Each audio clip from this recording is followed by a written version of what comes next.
దశాబ్ద కాలం నుంచి ఎదురు చూస్తున్న రోజు రానే వచ్చింది. మరికొన్ని రోజుల్లో ఆ కోదండ రాముడు తన జన్మస్థానంలో కొలువుదీరబోయే సమయం ఆసన్నమైంది. ఆ అద్భుతమైన ఘట్టం కోసం కోట్లాది మంది ప్రజలు వేయి కళ్లతో ఎదురుచూస్తున్నారు. ఎంతో కన్నుల పండువగా జరగనున్న రామ మందిర ప్రతిష్టాపన కోసం భక్తులంతా అయోధ్య వైపు చూస్తున్నారు. ఇక ఈ రామ మందిరం ప్రారంభోత్సవాన్ని ఈ నెల 22న దేశ ప్రధాని నరేంద్ర మోదీ చేతుల మీదుగా జరగనుంది. ఇదిలా ఉంటే గతంలో ఈ అయోధ్య రామ మందిర నిర్మాణానికి భారీ ఎత్తున నిధులు సమకూరిన సంగతి తెలిసింది. దేశవ్యాప్తంగా చాలామంది ప్రముఖులు భక్తులు ఈ రామ మందిర నిర్మాణం కోసం విరాళాలు సమర్పించారు. కాగా తాజాగా ఈ అయోధ్య రామాలయం కోసం ఇంతవరకు ఎంత మొత్తంలో నిధులు సమకూరాయనే ప్రశ్న చాలా మందిలో మెదులుతూ ఉంది. అయితే రామ మందిరం కోసం ఎవరు ఎంత విరాళం ఇచ్చారో తెలుసుకుందాం. అయోధ్య రామ మందిర నిర్మాణం అనేది హిందువుల చిరకాల స్వప్నం. నూతన రామాలయ నిర్మాణానికి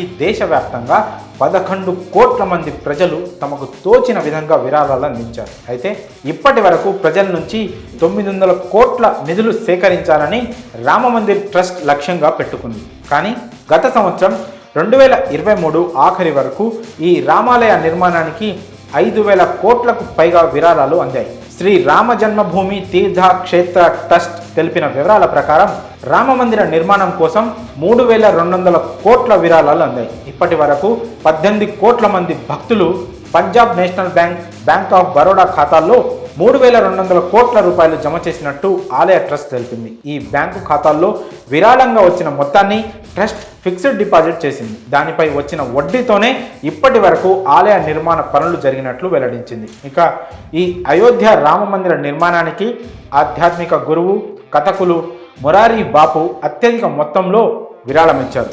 దాదాపు 11.3 కోట్ల రూపాయల విరాళం అందించారు.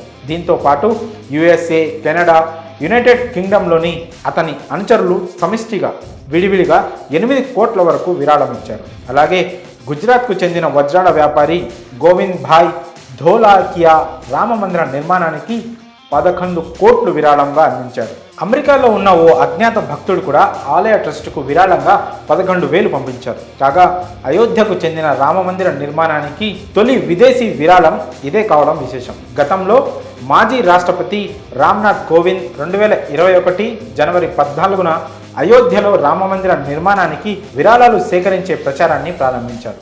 ఇంకా దేశంలో అయోధ్య ఆలయ నిర్మాణానికి 5 లక్షలు చెక్కు రూపంలో విరాళం ఇచ్చిన తొలి వ్యక్తి కూడా రామ్నాథ్ కోవిందే కావడం విశేషం. మరి అయోధ్య రామాలయ నిర్మాణానికి అందిన విరాళాలపై మీ అభిప్రాయాలను కామెంట్స్ రూపంలో తెలియజేయండి.